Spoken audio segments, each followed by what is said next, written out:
വാർത്തകളിലേക്ക് വിശദമായി. അരുണാചൽ പ്രദേശിൽ മലയാളികളെ മരിച്ച നിലയിൽ കണ്ടെത്തി. വട്ടിയൂർക്കാവ് സ്വദേശി ആര്യ, കോട്ടയം മീനടം സ്വദേശികളായ നവീൻ, ദേവി എന്നിവരാണ് മരിച്ചത്. ആര്യയെ കാണാനില്ലെന്ന് പിതാവ് പോലീസിൽ പരാതി നൽകിയിരുന്നു. വിവരങ്ങളുമായി തിരുവനന്തപുരത്ത് നിന്ന് വിഷ്ണു കരുണാകരൻ ചേരുന്നു. വിഷ്ണു, ഇവരെപ്പോഴാണ് അരുണാചലിലേക്ക് പോയത്? എന്തൊക്കെയാണ് ഇവർ തമ്മിലുള്ള ബന്ധം? ഈ പോലീസ് എന്താണ് വിശദീകരിക്കുന്നത്? ലിബീഷ്, അരുണാചൽ പ്രദേശിലെ ആത്മഹത്യയുമായി ബന്ധപ്പെട്ട ആത്മഹത്യ എന്നുള്ള ഒരു സൂചന മാത്രമാണ് ഇപ്പോൾ ലഭിച്ചിരിക്കുന്നത്. മരിച്ചവര് തിരുവനന്തപുരം, കോട്ടയം സ്വദേശികളായിട്ടുള്ള ആൾക്കാരാണ്. അതിലൊരാള് തിരുവനന്തപുരത്തെ വട്ടിയൂർക്കാവ് സ്വദേശിയായ ആര്യയാണ്. 29 വയസ്സുള്ള ആര്യ സ്കൂൾ ടീച്ചറാണ്.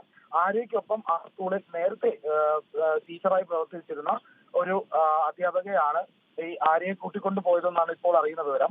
ആ കൂടെ ഉണ്ടായിരുന്ന സുഹൃത്ത് ദേവിയാണ് ആ മരിച്ചവരിൽ മറ്റൊരാൾ. ഈ ദേവിയുടെ ഭർത്താവ് നവീനുമാണ് ഈ മരിച്ചവർ. അങ്ങനെ 3 പേരാണ് ദുരൂഹ സാഹചര്യത്തിൽ അരുണാചൽ പ്രദേശിലെ ഇറ്റാനഗറിലെ ഒരു ഹോട്ടൽ മുറിയിൽ മരിച്ച നിലയിൽ കണ്ടെത്തിയത്. ഏതായാലും ഇവരുടെ മരണത്തിൽ വലിയ രീതിയിലുള്ള ദുരൂഹതയുണ്ട്. ഏത് തരത്തിലാണ് എന്നൊന്നും അറിയില്ല. ശരീരത്തിൽ മുറിവുകൾ ഉണ്ടെന്ന് പറയുന്നുണ്ട്. ആത്മഹത്യ എന്നുള്ള ഒരു നിഗമനത്തിലാണ് ഇപ്പോൾ കാര്യങ്ങൾ നിൽക്കുന്നത്. ഏതായാലും ഈ മൃതശരീരങ്ങൾ ആശുപത്രിയിലേക്ക് മാറ്റിയിട്ടുണ്ട്.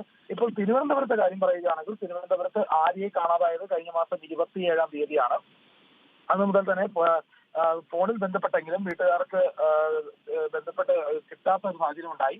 അതിന് ഉടനെ തന്നെ പോലീസിന് വിവരം അറിയിച്ചു. പോലീസ് ഇക്കാര്യം അന്വേഷിക്കാനുള്ള ആരംഭിച്ചു.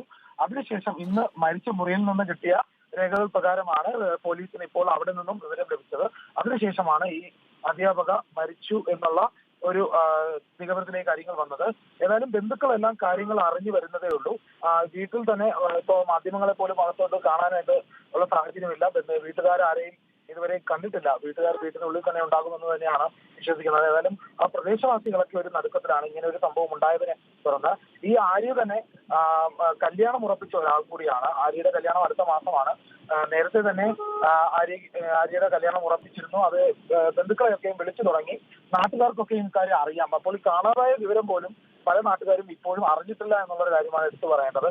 അതുകൊണ്ട് ഈ ഇവിടെ നിന്നും അരുണാചൽ പ്രദേശിലേക്ക് പോയ സാഹചര്യം എന്താണെന്നോ, അല്ലെങ്കിൽ ഇത്തരത്തിലുള്ള ഒരു അവസ്ഥയിലാണ് ഇത്തരത്തിലൊരു മരണം ഉണ്ടായതെന്നോ ഉള്ള ഒരു കാര്യം ഇതുവരെ കണ്ടെത്താൻ കഴിഞ്ഞിട്ടില്ല.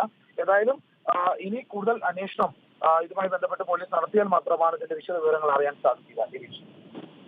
ശരി വിഷ്ണു. മലയാളി ദമ്പതികളും സുഹൃത്തും അരുണാചൽ പ്രദേശിലെ ഇറ്റാനഗറിൽ മരിച്ച നിലയിൽ കണ്ടെത്തിയിരിക്കുന്നു. കൂടുതൽ വിവരങ്ങൾ വ്യക്തമായിട്ടില്ല. വിവരങ്ങളാണ് വിഷ്ണു കരുണാകരൻ നൽകിയത്.